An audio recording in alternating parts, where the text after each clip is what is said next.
What is it, like a questionnaire that that you give to people that may have had contact, that helps them kind of go through their history? If you don't mind, I mean, do I have to do something in order to get that? Because I have had some experiences that I know I've had. But then there's others that I'm not sure. I was actually in your presentation, I was encouraged by the men that weren't really aware, I mean, they had an experience, but they weren't really aware of the deeper levels.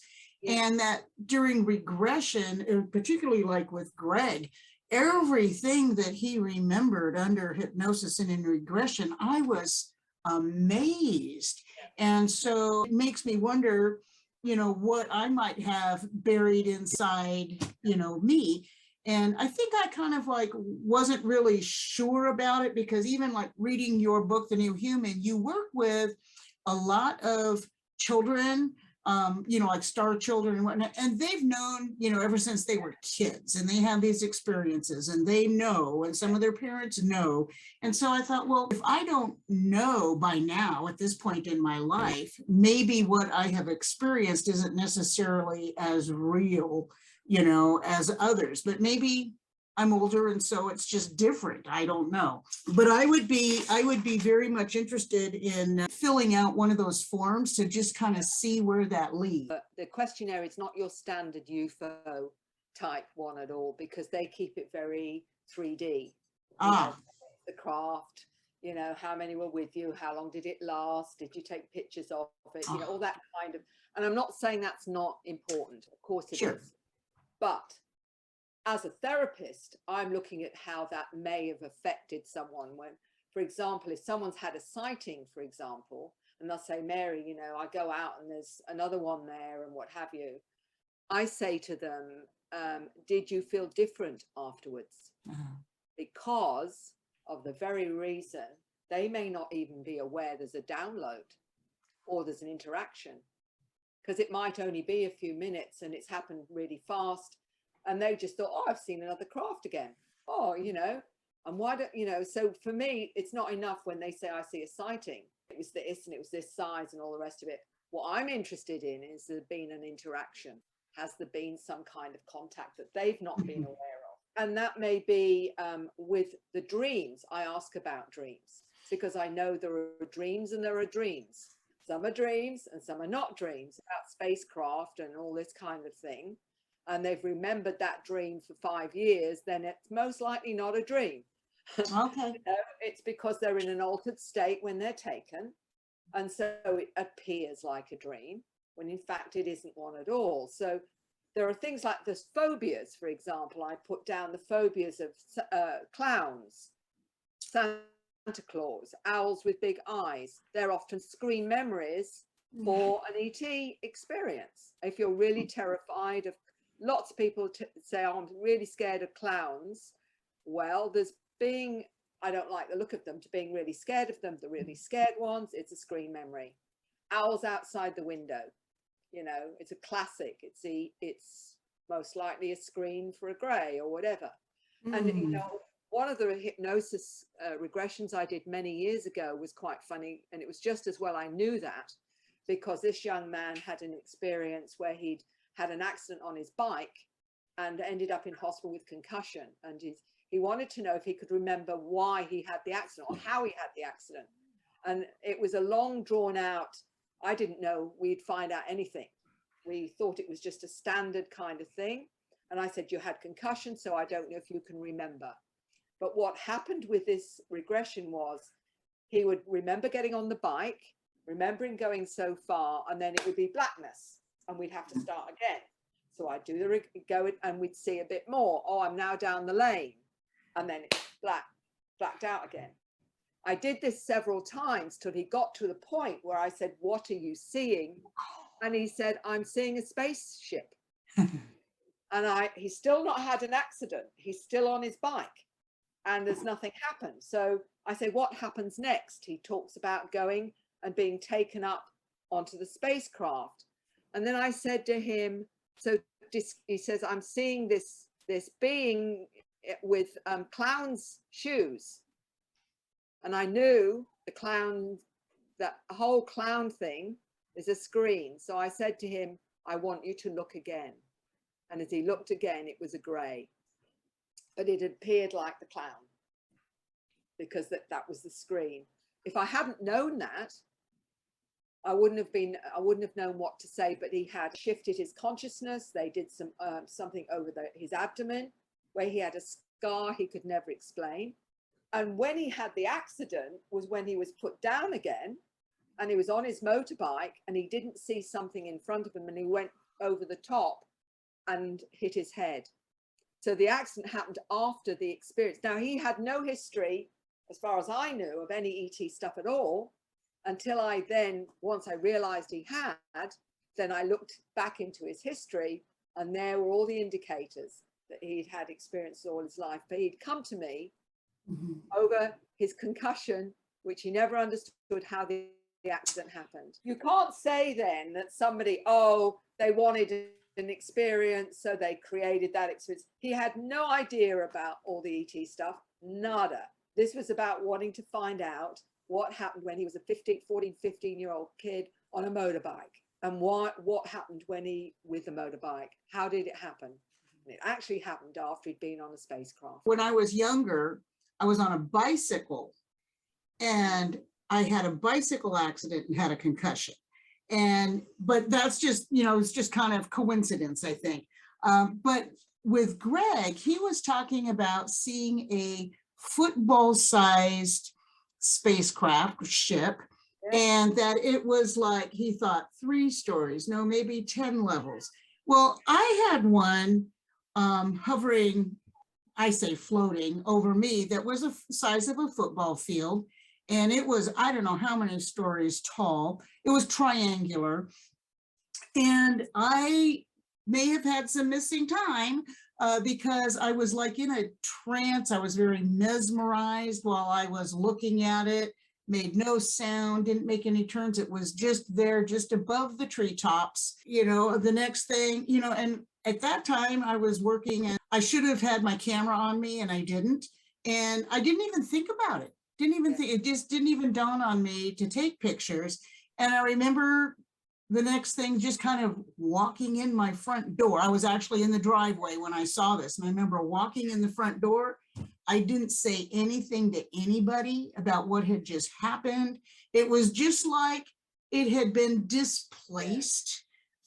And so I don't remember, but one of the things I remembered that came up tonight was that night, and then another night that same week after I saw that triangular UFO, was I had this impression that at night in my bedroom window there was like 2 shadow heads, like they were just there. I don't know if they were looking, and I couldn't see any eyes or anything, but there was like a greenish glow. And my bedroom's on the 2nd floor. And so it didn't make any sense to me. And so I wasn't sure if I had dreamt that or not, because I had seen this UFO. But anyway, so that was kind of interesting. To me, that was more experiential than I had a sighting when I was a kid. I saw a couple of UFOs dancing around in the sky. But this one was much more like, man, I could felt like I could have reached out and touched it. So those are the kinds of things, and I have other things too that I've written down, but that make me kind of want to follow up on it. Reason that I wanted to show more of that story with Greg was, this all happened for him after a sighting down the track. It wasn't, it happened simply because he was on a Navy ship and had seen this craft, and with somebody else, and he'd had it validated by radar. And after that, the dreams came. The more and more it triggered right. Everything. So that when he went back to New Zealand and went to his next door neighbor and says, "Do you remember all those years ago? This," and his neighbor first didn't remember. That was the interesting thing. But when he started to talk about it, then it triggered his neighbor, who said, "Oh, hold on a minute." And what Greg said, what was so weird is, as it came above them, about 200 people now in a football field. They all sort of said, now we're going home. And his father said, now we're going to go and have dinner. And he said, it wasn't dinner time. He said, it wasn't dinner time. And he didn't want to go. But his dad program, frequency, getting to know. And then, of course, going out because he wanted to see more of it. And he described the ones that were still there about this blue light, this energy coming and literally enfolding them and taking them up onto the craft, which was himself and some of his family. And then all the other information, you know, the beings and all the rest of it. And what I loved about what Greg was able to do was to give a bit of detail about what he was seeing and what he was being shown and the understanding behind it as well, which I think was, you know, the detail with that, how it all works, I found absolutely fascinating, you know, with all those. I mean, this is the tip of the iceberg. This is just one story, you know, and we're getting more and more now talking about what they see on the craft and the technology on the craft. But what I haven't mentioned, and I will be doing more of, is when you take them to before they came on this planet and remembering lifetimes on Earth or other planets, but particularly lifetimes on Earth, which connect to this present lifetime. But that's a whole new ball game. That's just taking the whole soul journey thing. And I'm actually exploring that right now, which is showing connection to past lives to their present life and why they've chosen to incarnate this time as well. So I'm, you know, there's a whole new ball game around all of that now. And, you know, it just keeps stretching your, you know, to parallel universes, different timelines, aspects of you, part human, part, you know, Andromedan, part Pleiadian, and all of this mix of walk-ins, hybrids, and, you know, it just keeps going. And my frustration with you, you know, standard ufology, much as it's been important to look at as much 3D tangibility of it, is that it's never going to go anywhere apart from, you know, the same old Roswell and Bentwaters and which is 70, 80 years ago. When are we going to get to, it's today now? Yeah, we get it. We get it. Like, yeah, we get it. You know, what does it mean? Where is it taking us? How does it affect humanity? Why are these children coming in the way they are? You know, what's the big picture is what I'm, you know, I'm being asked. I want to know what this all means. Why am I having this? Why are my children having this? You know, how is it they understand more than I do about these beings and intelligences and all the rest of it, you know? And that's what I think is the most exciting part of this, is we know they're here. We know they come in different craft. We know some of them don't have to be physical. We know there's those that are, you know, that are conscious. And we know, you know, all of this is coming out. But the big picture is, how does that, where does that take us, as, you know, in terms of our understanding? Right. That's the fun part, is stretching your paradigms to encompass. Yes. And I appreciate what you've just been saying now, Mary, because I wonder if you have any advice for our meetup and for me as organizer, because our philosophy I've written on our pages section of our meetup is like 6 pages long. Basically, I'm saying our philosophy as a meetup group is to raise awareness about the fact that there is an alien presence here, and there's probably something like a federation of planets fronted by the Greys who are trying to advance humanity. They're choosing to do it behind the scenes, and they want us to be the ones to raise awareness about it, rather than the president of the United States make a statement. So what advice have for us? Like, how can we get organized, like get people organized, or to work with you and others to really get your message out and this message to the greater community? Meetup's a great way to do it. Zooms, videos on YouTube, on the internet. What else can we do if you have any advice for our meetup group, you know? The more that you own your own experience and feel safe, obviously feeling safe to do so, but sharing all of what is going on for you, that's where disclosure is going to occur. We've got all these wonderful souls sharing their story, and Jeff's one of them, who's come out and shared so much of a deeply personal story and what have you. So many are writing books now about their experiences right across the board, from all ages, professions and awareness and whatever. this is how we get the 100th monkey point to the 100th monkey, where people just take it for granted in the end that this is our reality. We are connected to all these different species, and ultimately we are part of them, you know. And I think what we're doing is what we're meant to be doing, and you're doing what you're meant to be doing, Brian, which is putting the stuff out there, because the more people that can hear this and resonate with it and understand that reality, the more we can really get some understanding of why we're here and what's it all about. And it isn't about getting a bigger house and a yacht in the back garden and, you know, 2 cars. It's actually about us as a soul and what we've come here to do, not only to raise awareness, but to change what's going on to a more loving, enlightened society. I think that's the mandate. Yeah, I think this is really the most important issue in the world, the most important thing to be doing in the world.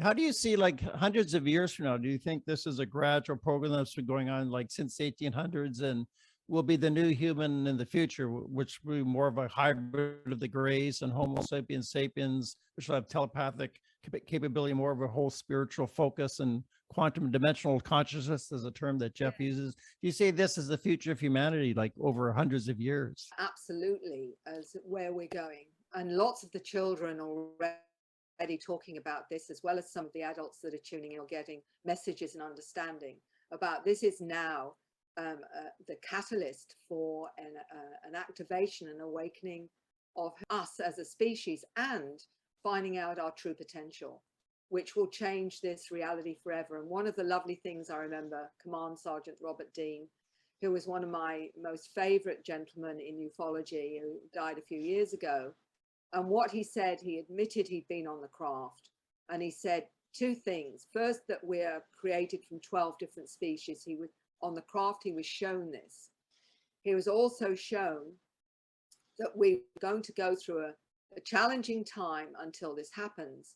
But he said he was shown the future of humanity, and it was glorious.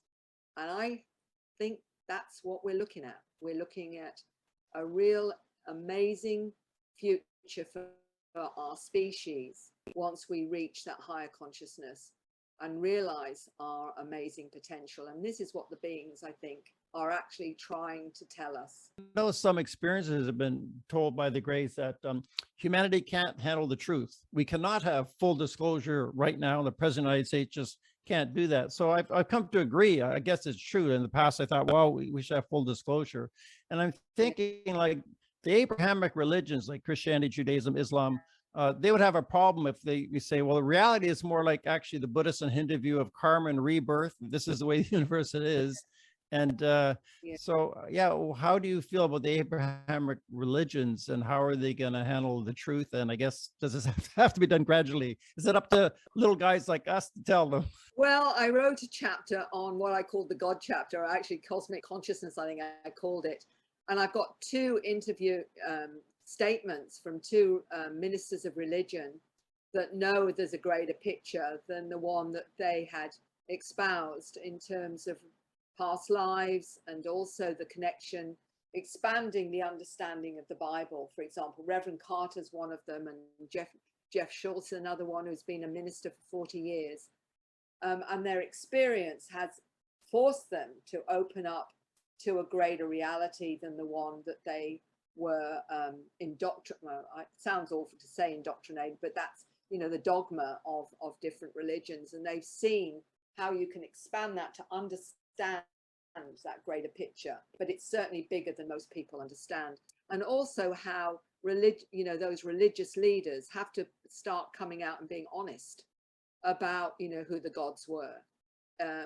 As we all know, as many realize, the gods were just, many of them were just extraterrestrials with greater technology than the particular civilization they were landing at. And I remember this lovely Indian gentleman, young man, who said to me, Mary, I have always known that I'm a starseed. He said, but I live in a culture where they've got about 100 gods. And he said, and they worship them. And I know they're all extraterrestrial, but how can I tell them to stop worshipping these gods, because they believe they are gods, and that's part of our culture. Yeah, so like Krishna, right? Krishna's blue. You wonder, was Krishna a blue alien of some kind? Yeah, of course he was. Of course he was. Must be. You know, why do you think I've got a UFO on top of my Christmas tree? Have a think about that one.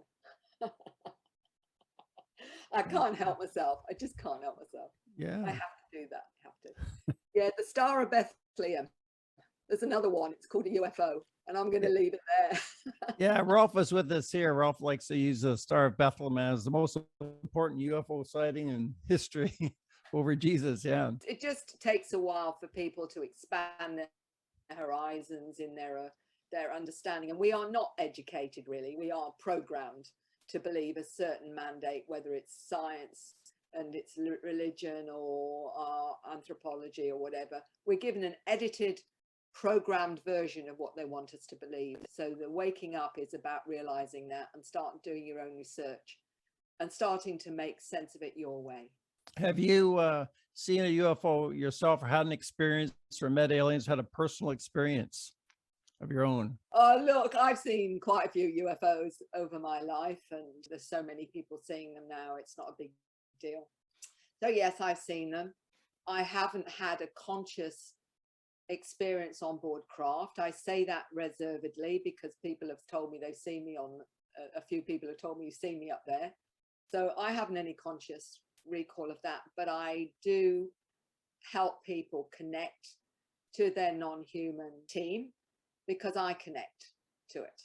So intuitively, I feel I'm connected to some of those realms and know how to communicate with them because I was taught how to do it, and I teach others how to do it. So for people that are opening up, start to see energy fields, start to see orbs, start to feel they have downloads and are aware of that, it's just a short step to actually learning how it works. And we all have the capacity to do that. There's nobody that can't do it.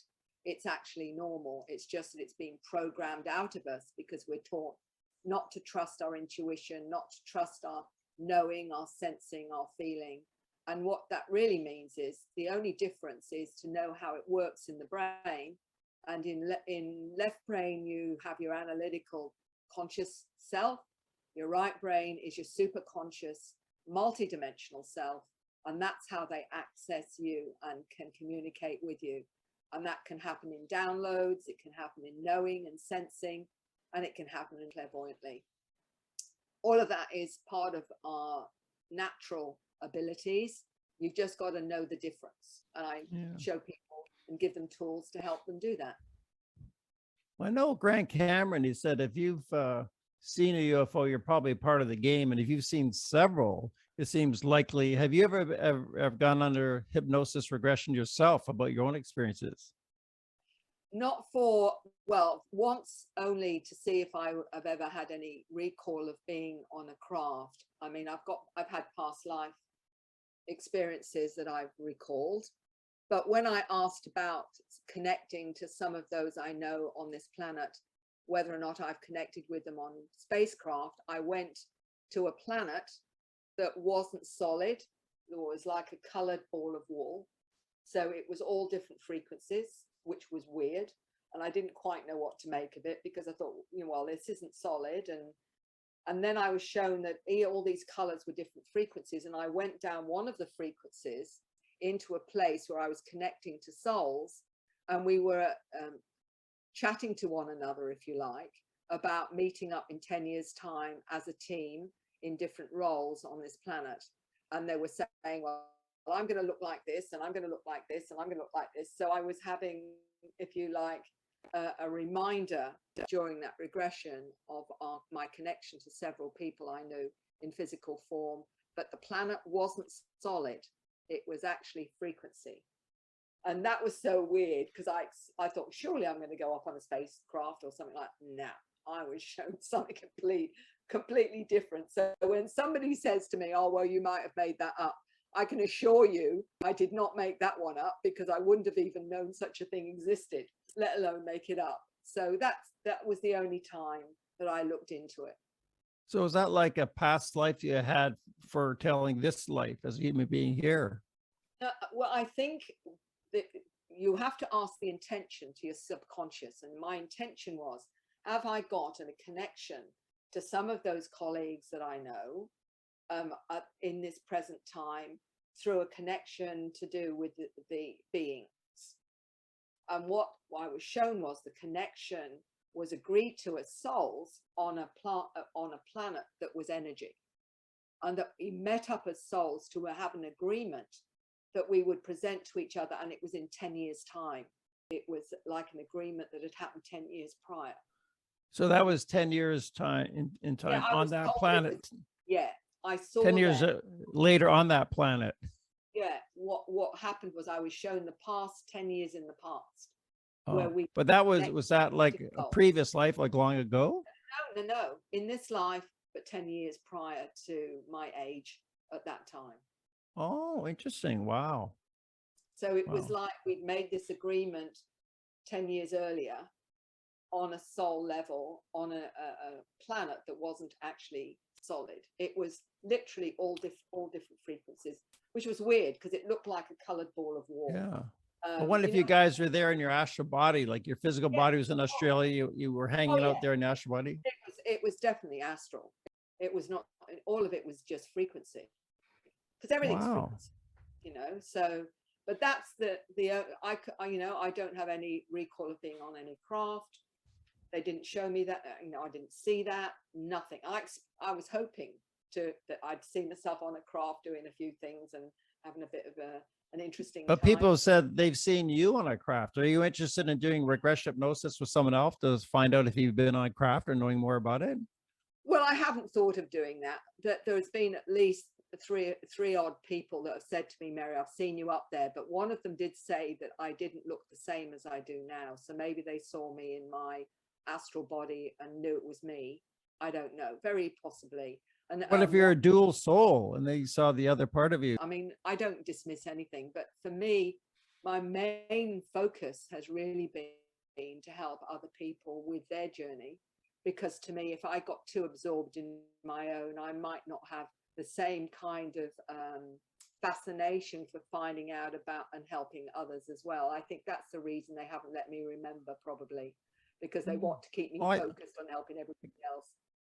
I mean, I don't know as best as you, but I think you should do regression because you're very much, one of the greatest experts, authorities in the whole world on this subject, one of my main people to work with. So just add more dimension to you and your experience. I think it'd be something to do, Well, one of the things that a very intuitive, wonderful lady said to me once, she said, Mary, I've seen you in a past life.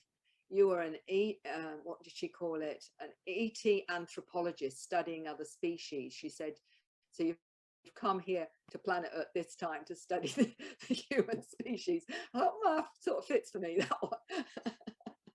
So there you have it. Yeah. Who knows? I had three little points to make. One is that the whole Roswell thing that people still do, I think that they're always speaking to try to convince people that these things are real. And I think that when people hit a certain paradigm in culture and pop culture, say, as we go along, where everybody knows the same thing and you don't have to convince anybody, it kind of becomes, like when you have, everybody knows what a Xerox is, everybody knows what an iPhone is, you just hit a certain point when everybody just knows it. So, it's strange to me that some people are still really going through the history and trying to convince people. I don't think that's needed at all. And the thing that you do and the thing that we try to do, well, Brian does it his way and I do one story at a time in Vancouver UFO, is that the stories are the thing. And the stories just keep happening. And some of the stories, like mine, I didn't speak for 50 years. I find that a lot of people are coming out of the woodwork now who are older. And, finally it's safe for them, or finally they remember. Somebody was saying, I can't remember who it was. Maybe it was Jozy. Oh, well, maybe I've never remembered and now it's too late. Absolutely not. Because, Mary's going to be talking about DNA activation on March 7th on my show at 6 p.m., March 7th. That's going to be wonderful. And I think a lot of people are just getting turned on now, right? People that are supposed to, they were just supposed to live a normal life or whatever. And then now that they're closer to retirement age, or now that, you know, they're freer because they have more money or whatever it is, but now is their activation. I think that's happening a lot. And I'm really looking forward to Mary's next talk with us, because I see people like popcorn popping all around, you know, waking up and getting downloads and getting upgrades. Yeah. So I don't think it's over even at 90 years old. You know, people could be activated at 90. Absolutely. No one's going to be left behind with this one. Yeah. I hope that it's coming on the screen for you with the different heads and the long bodies, and the bodies are just colored light. I mean, kind of translucent. But they came in 2014, actually. I mean, just in an image, not in any other kind of way. This person was under the notion that these people are not here, the angels that have said yes, you know, to helping. And my answer to her was this. I said, I think they're here, and a lot of people have gotten a bit trapped in a vortex of the business of spirituality. So, you know, let's write a book and let's have a podcast and do whatever. And there's nothing wrong with those things. This community is actually really true and wonderful. This one right here that we are in, all of us here, it's not about the form, but I've come across a whole majority of folks who've gotten caught in the form, so that it's not about the things that we're talking about, which is what's the pedal to the metal, right? And so I'm putting that out there right now because I wonder, you know, to Brian, to your point, I used to be just like you, saying full disclosure now, and I've been led more into the gray. I used to be black and white, and I've been led into the there is no good, there's no bad, there's no evil, there's no there is a diffusion that I've been invited into to embrace. And so similarly, it's just interesting that there is a wave of huge amounts of spiritual outness, right? The conversations that happen now are radically, we know this, all of us here, right? Much more out there than 10 years ago, even 5 years ago. So, you know, you can talk about NDE or entities or QHHT or just lots of things are out there. I mean, Reiki, energy healing, whatever, just lots of things. And how creators love us is through free will. And that's how I would love you and love others too. It's the acknowledgement that all time is available. And if I am guided to be on accelerated or medium time or whatever, then I must do that to be in integrity.